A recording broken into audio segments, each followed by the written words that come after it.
farmer has 10 packages of corn seeds.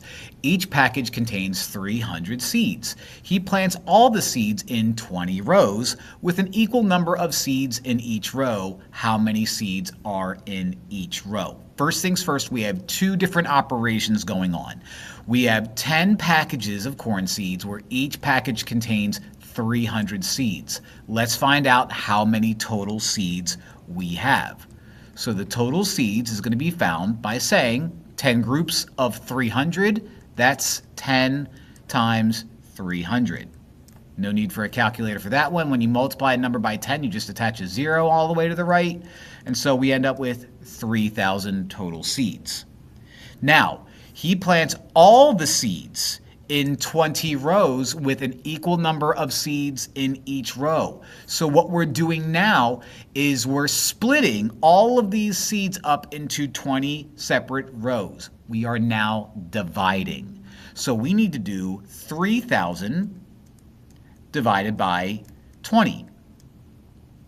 Now you're allowed to use a calculator here, but I'm not going to because I want to get this practice in.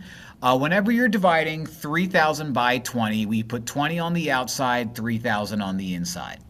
Okay, old-fashioned division. So how many times does this two-digit number 20 go into this four-digit number 3,000? Well, how many times does 20 go into 30? Well, only one whole time. 1 times 2 is 20, and now we subtract. 30 minus 20 is 10. Bring down the next number 0 and repeat the process. How many times does 20 go into 100? 5 times. So 5 times 20 is 100. How nice. Subtract. And you get 0. Drop down the next digit, which is 0. How many times does 20 go into 0? 0 times. No more digits to drop down. So the number that we end up with is 150. So this is a word problem, and it's asking how many seeds are in each row? 150 seeds are in each row, and that gives us A.